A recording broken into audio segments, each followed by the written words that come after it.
Jadi hari ini yang kita pelajari tentang apa? Yaitu tentang CPU. Ya, di TIK kelas 9 sekarang udah belajar tentang CPU. Ya. Kalau TIK dulu tuh ini baru SMA baru belajar. Tapi sekarang di tingkat SMP udah belajar tentang CPU. Supaya ngapa? Supaya kalian bisa mengenal lebih awal tentang komputer. Abang Mara. Nih, ini yang kita bahas hari ini. Harapan saya kalian udah bisa mengenal CPU. Sebenarnya ada bongkahan CPU tang situ. Nanti saya bukakan. Tetapi bernyamuk. Sekali saya buka tu jadi sarang nyamuk rupa. Jadi malas saya buka. Berdebu lagi. Okey, sambil saya jelaskan, kalian bisa lihat materi di komputer masing-masing ya. Yang akan kita bahas hari ini cukup pendek. Kalian boleh mencatat atau mendengarkan atau melihat atau menghafal yang mana ingat di kalian. Ya. Ini yang pertama yang kita bahas itu adalah tentang pengertian dari CPU. Selanjutnya kita akan membahas tentang komponen dari CPU, ya, Abang Mangga. Selanjutnya kita juga akan membahas mengapa sih CPU itu penting, fungsinya. Kemudian komponen-komponen awal komputer yang perlu kalian ketahui, ya, Abang Mangga. Terus nanti kalau waktu kita masih ada, saya mau kalian coba praktik membuat PowerPoint sedikit. Apa itu PowerPoint? Tahu tak kalian? Ya, ada yang tahu, ada yang enggak? Coba kalian lihat materi PDF saya. Jangan ada send-sendnya. Macam nyenam, harapan saya kalian bisa membuat materi secara mandiri. Ya, nanti akan saya bahas teorinya lebih lengkap. Oke, kita fokus dulu ke teori yang CPU, Abang Maka. Oke, ini saya langsung bahas ya. Kalian silahkan buka. Ya, di slide pertama. Ini tentang CPU.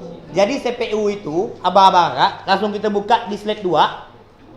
CPU itu apa? CPU adalah Central Processing Unit. Artinya apa? Nah, saya mau nanya. Kalian tahu kita apa? Manusia kan? Apa yang membuat manusia bisa berpikir? Analoginya adalah sebuah otak. Berarti komputer, otaknya apa? Paham? Berarti otak dari komputer adalah sebuah CPU. Ya, analogi kayak gitu, Abang Maka. Jadi biar kalian lebih paham lagi, analogikan ya, kalau CPU itu adalah otak dari sebuah komputer. Ya. Ini adalah komponen keras atau perangkat hardware pemrosesan data utama dalam sebuah komputer. Jadi komputer itu tetap ada CPU-nya. Apa Bang? Ingat CPU bukan GPU. Kalau GPU banyak urut. CPU dapat disebut sebagai otak komputer karena mengatur semua aktivitas dan jalannya program. Ya, apa Bang?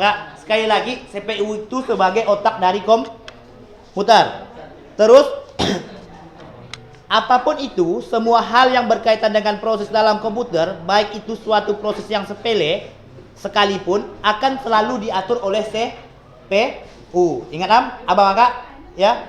Terus ini contoh. Misalnya Abang Kakak menekan huruf A, H pada komputer, maka yang di layar juga akan muncul huruf H. Mengapa bisa demikian? Karena diatur oleh CPU. Itu secara teorinya, apa Bang?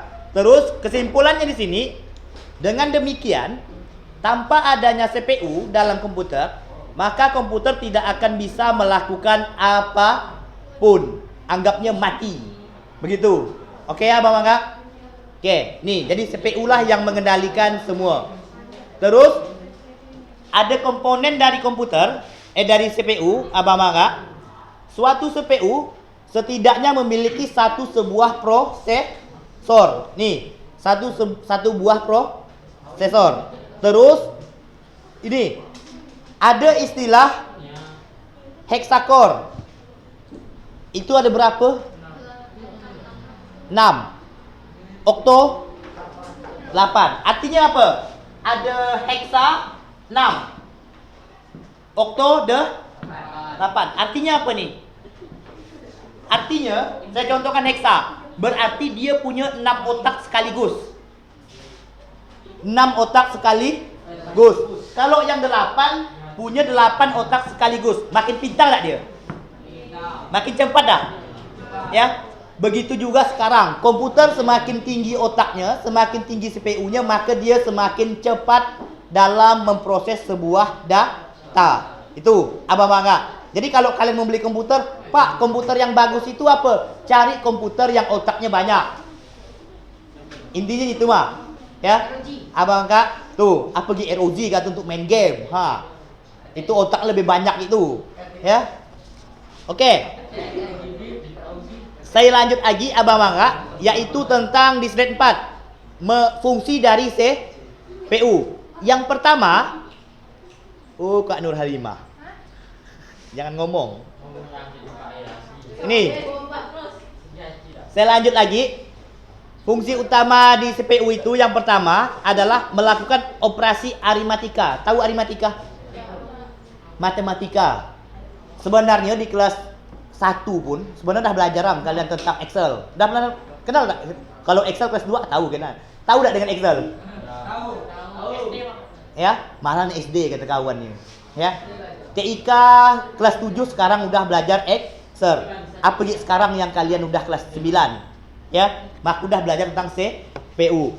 Terus intinya aritmatika adalah dalam mengelola data berbentuk matematika. Terus yang kedua, CPU hampir sama dengan kalkulator. Tahu kalkulator? Tahu. Untuk apa? Itu. Mana laju kalian dengan kalkulator? Ya. Terus instruksi lain. Ya, Bapak Kak, yang tertampung di dalam RAM. Tahu RAM? Tahu. Saya yakin kalian RAM tahu. Kalau kalian membeli HP contoh, pasti milih RAM tinggi. Ngapa? Biar main game lancar deh. Dia bagian secara anuknya. Berarti kalian pahamnya fungsi RAM itu apa?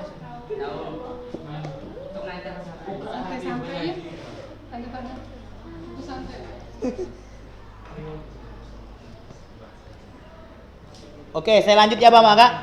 Jadi kalian pasti tahu ya fungsi RAM ya. Ya. Intinya agar lebih mempercepat dalam sebuah proses. Ya. Abang Kak. Selanjutnya dapat mengakses data RAM dengan menentukan alamat data yang dipilih. RAM 2 GB, komputer juga ada. HP ada 2 GB sekarang. Masih kan? 4 GB, 8 GB, 9 GB. Wujud mah maunya bergiga-giga tapi makin mahal. Tahu makan kalian kan? Ya, abang Kak. Jadi kurang lebih konsepnya kayak gitu. Terus di slide 5, abang Kak, kalian udah bisa melihat tentang apa? Komponen dari sebuah komputer. Ada casing. Nih casingnya. Berarti casing tuh kulitnya. Terus ada power supply. Untuk apa kira-kira? Bukan untuk kipas angin aja deh. Untuk mengambil listrik. Power supply-nya. Ya, daya listriknya. Terus ada mainboardnya. Ya, ada mainboardnya. Terus ada prosesornya tadi. Ini contoh. Core i7, berarti dia otaknya lumayan. Ya, ada 7-an. Terus ada RAM, ada video card, ada hard disk, ada optical disk drive. Saya mau nanya, hard disk tahu mana? Hard disk tahu mana? Pernah tak kalian mengalami HP kalian tiba-tiba memori internal kehabisan? Berarti hard disk itu apa? Penyimpanan data di komputer kalian. Kalau di HP analogi kayak gitu. Ya, yang pasti semakin tinggi hard disk, semakin tinggi RAM, maka semakin mahal. Ya, itu dah alurnya.